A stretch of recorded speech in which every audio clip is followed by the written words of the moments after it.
S'il te plaît.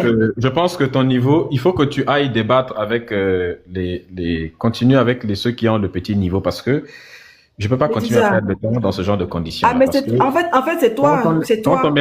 quand on mélange ignorance et mauvaise foi, Ce ça n'a n'est pas aucun de la sens. mauvaise foi, en fait. Il n'y a pas ces dates-là dans la Bible. Si tu ne connais pas Historiquement, répondre à une c'est question, historiquement regarde. que tu as utilisé. Maintenant, tu dis Moi qui que ne sais pas historiquement, on répondre, ne peut pas prouver l'existence de Jésus. Et toi, tu t'en prends des éléments historiques pour venir mettre ça dans le débat. Et tu me dis que non, on ne peut pas prouver historiquement que Jésus existait. en fait, ça Ça ne a quel sert à sens? rien. Ça a quel Ça ne, sens, Médusa? Tu t'es pris toi-même dans ton propre piège, en fait. Ça a quel sens? ça- ça ne sert à Donne-moi ces rien. deux Je dates-là. En vais te fait, donner. Attends, donne-moi ces deux dates-là dans la Bible, c'est tout. je t'ai Donne-moi laissé ces deux parler, non? dates. Je t'ai laissé Oui, parler, non? vas-y. Ok.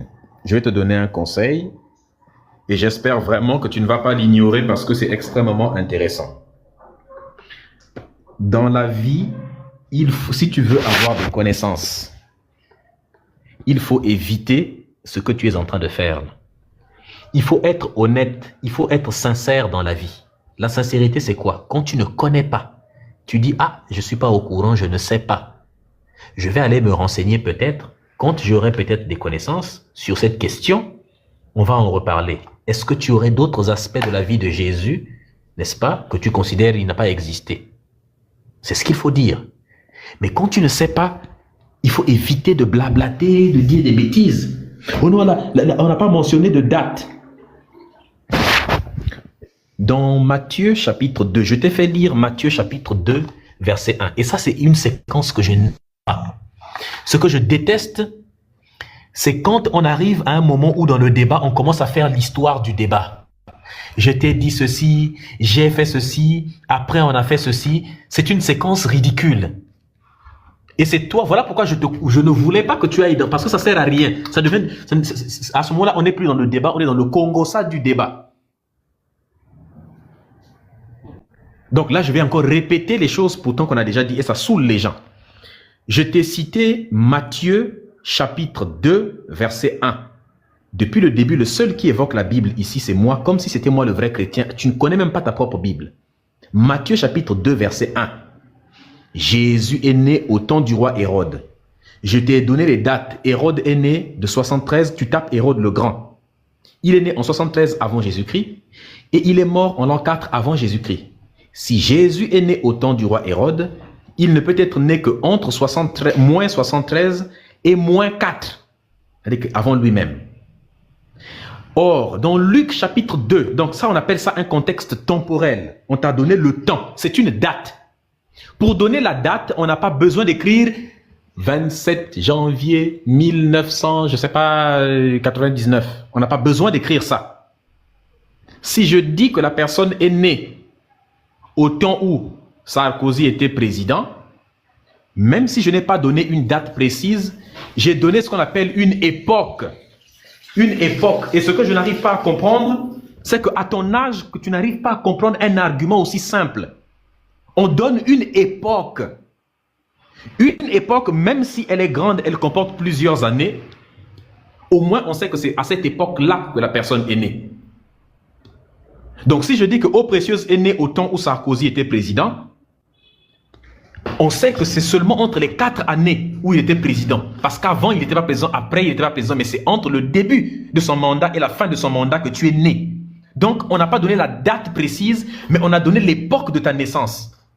On a donné une séquence du temps.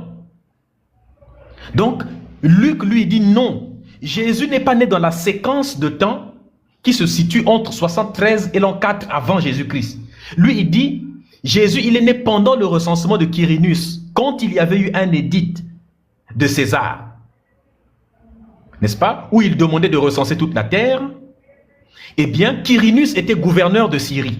Et c'est pendant que Quirinus était gouverneur de Syrie et qu'il a dirigé ce recensement que Joseph et puis Marie sont partis se recenser là-bas. On dit d'accord, mais on sait quand est-ce que le truc de Quirinus a eu lieu. Quirinus, il était gouverneur de Syrie en l'an 6 après Jésus-Christ.